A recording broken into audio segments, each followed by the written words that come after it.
Hello everyone and welcome to the SKAARHOJ booth at ISE2020. At this AV show we have focused a lot on PTZ cameras. We have a few new cameras integrated and I want to give you a tour into our PTZ control universe. This is the Sony BRC X400 camera integrated with the SKAARHOJ RCP. This is the ISE2020 camera from Panasonic, and over here the classic NDI camera from NewTek. These are hooked up with the PTZ Extreme, our flagship controller, and you broadcasters out there will love this controller for all the features that it gives you, the flexibility with the displays and the preset recall with labels, all the settings you can access directly, and the amazing zoom rocker on this device. But if we look at the front row here, we have some news. This is the new ADA IP camera. This is the Bolin camera. This is new, by the way, new integration from SKAARHOJ. This is the Panasonic ISE2020 camera, and over here a video camera. Broadcasters wouldn't know video too much, but video is huge in AV, and I think they have one of our products in their booth as well, but this camera has been a long-term integration from SKAARHOJ. We also support other models of the RoboShot from shot from video. This is Optover, a camera from South Korea. And we've been working hard with the company behind the Optover camera to integrate it with our controllers as well. It's actually quite amazing because it has some cool features. We call them PTZ trays and cruise control in our products, but they have different names for it. And that's basically the camera being able to make automated moves, an advanced form of presets. Over here we have the new Lumens camera, a 4K camera. And then the PTZ Optics camera over here. They are all hooked up with the PTZ Wiz Fly and Pro here in front. And if we start with the PTZ Wiz, you may already know why that product is so important, because we designed it to integrate switching and PTZ camera operation in one tiny device, which is, as you can see, I'm pressing these buttons, I'm selecting preview on my ATEM switcher over there. Now, in this case, I have only one camera hooked up with it. That's the Optover camera. So you will see when I use the joystick pad here, then the camera is moving. And the obvious application is that whenever you select another camera on preview, we will change the control to that camera. So that's what would happen down here. But the controller itself has a zoom rocker that allows me to zoom. You can see it in the lens. By the way, also the camera is up here. So another thing that we show is that this is not only talking to the ATEM switcher and the Optover camera, it's also operating the video hub over here. So whenever I select the camera, it is brought up on the monitor in front of me. But as you can see, we can operate the camera. We have access to exposure mode settings we can set here and other options in the little menu.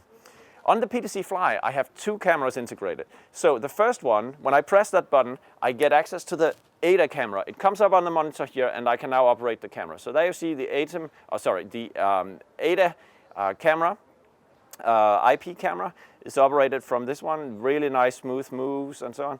I have, as usual, access to various menu operations here. So we see exposure mode, we have white balance menu, we have saturation, and so on. This is how you know the PTZ Fly already works.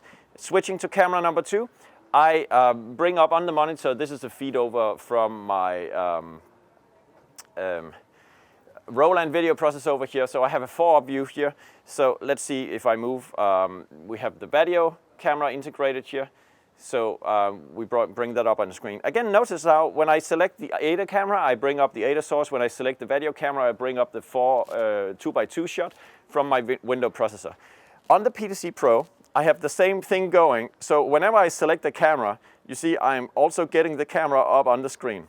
In this case, this camera is the RP150 over there, so that camera is unfortunately not connected here, so we just get black.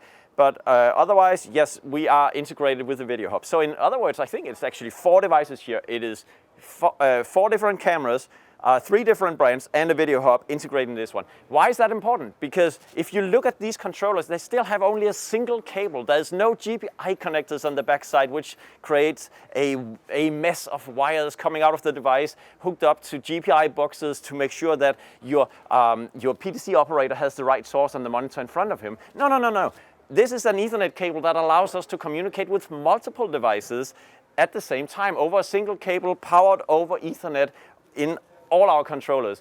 And that's really fundamental because our PTZ controllers are probably the only one in the world that has the ability to connect to Kumo routers, to Blackmagic video hubs, to even other router protocols, to ATEM switches, to TriCasters, where you could use the auxiliary buses as a way to switch the source or the monitor source for the PTZ operator. Very, very important that these units can do this multi-device operation.